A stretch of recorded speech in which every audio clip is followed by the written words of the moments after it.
Good morning, everyone. Welcome to Master of Science in Health Data Science.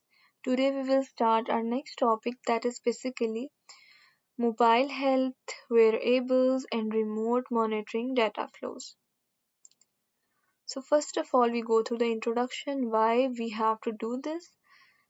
Healthcare has shifted from episodic care, that is, doctor visits only, to continuous care. Patients now generate the health data outside the hospital in real life environments. So, mobile health wearables and RPM basically enable continuous monitoring, early disease detection, preventive health care. And however the data is basically the data that is used that we are using is basically high volume heterogeneous and required the standardized data management. So we want to just shift the episodic care, the continuous visits in such a way that patient can generate the data outside the hospital basically. So what are the key words? Basically the continuous care, patient generated health data, digital health ecosystem. So these are some practical references: WHO digital healthcare, app health plus hospital EHR integration. So what is mobile health? Mobile health refers to the healthcare services delivered through mobile devices. Functions include data entry, just like symptoms. I am entering the symptoms, decision support, alerts, communication, teleconsultation. So mobile health acts as a gateway, patient engagement layer, that it engaged basically patient. For example, we have a scenario: a diabetic patient. He logs glucose through mobile app.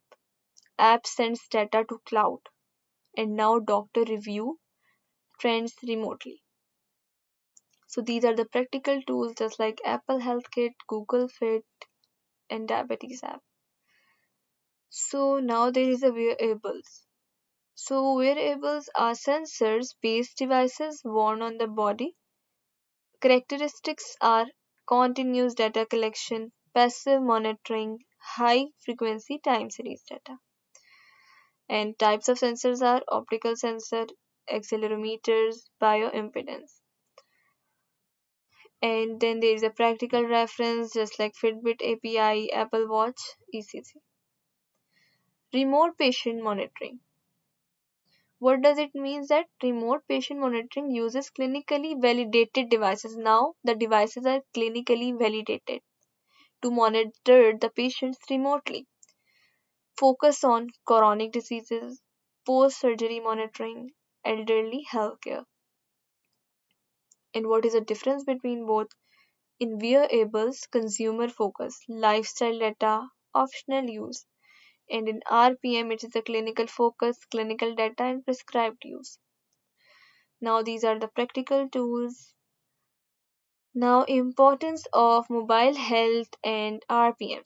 So, in the clinical benefits, it is early intervention, reduce the readmissions, and improve the outcomes. System level benefits that reduced healthcare cost, better resource utilization, value based care. Now, just like that, RPM supports a shift from reactive to preventive healthcare. Now, we will see high level data flow. So there's end-to-end life cycle that is basically sensor. First of all, we have sensor, then mobile app, then cloud that is storing that information, EHR that is electronic health record, CDS we will see later on this that is about alerts, and the clinician that is we will see the clinical data basically. So what happens at each step? That is, first step is a sensor. Sensor generates the raw data. App preprocesses that data. Cloud stores it and standardizes it. EHR, that is electronic health record, integrates with patient record. And CDS generates the insights. So these are some reference that is AWS Healthcare, Azure Health Data Devices. Now we will see about FHIR based data flows. So what is FHIR? It is fast healthcare interoperability resource. It is a modern interoperability standard. So basically it is a standard, and wearable data is mapped into observation, patient and device. So why FHIR? Because it is in a space, JSON, XML format, vendor neutral. And these are some practical reference, that is HL7, that is health level 7, FHIR R4, and smart on FHIR apps. So now there are some practical observation, that is the field and along with purpose. So patient basically is a field, and here we will see links data to patient, to person, value quantity, measurement value, unit is a standardized unit, effective date time when recorded, device basically a source. These are basic components, and the example is just like that. Heart rate is 72 bpm, stored as standardized observation. Now there are some clinical terminologies, that is free text, that is basically ambiguity, and standard codes, that is machine readable. And these are some standards, that are the fixed standard, that is ICD-10, SNOBDCD, CTLOINC. Now these are some references.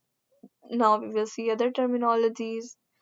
So mapping example is heart rate, basically LOINC standard is used, and blood pressure this other standard. And why mapping is critical? Because of a data analytics, research, insurance claims, and AI model training. Then interoperability and HIE. So basically they ensures the data portability, continuity of a care. So HI is a health information exchange, enables across the institution sharing. These are some types of HIE, that is directed, query based, consumer mediated, and these are some references of it. And now we will see data quality challenges. The common issues are that is signal noise, missing values, context loss, and the device miscalibration. So poor data basically affect and the safety of a patient.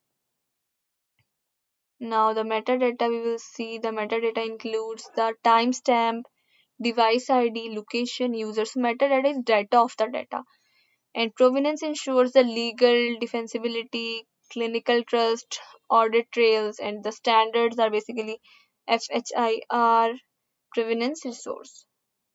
So this is small about the thing, that how we can analyze it. There are multiple tools, Power BI, Python, in order to analyze all these things.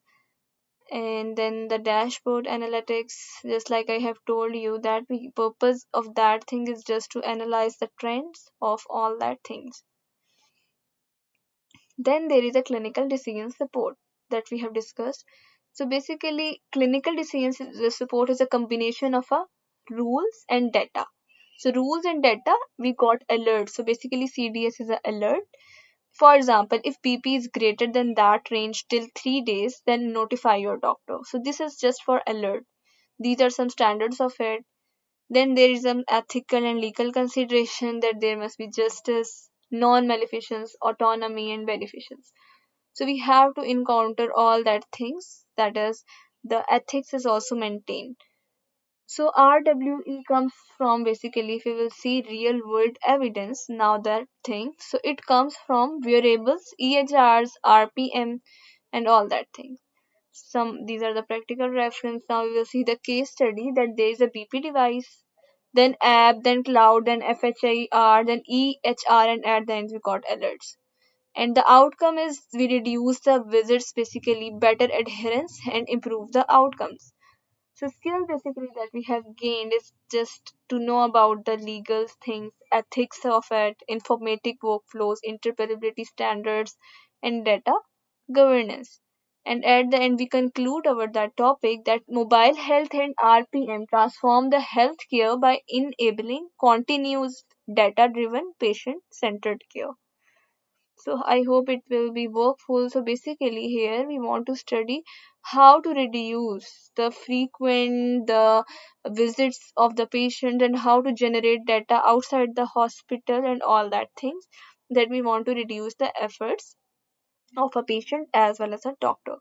So I hope this will be helpful and clear. In next session we will see our next topic. Thank you.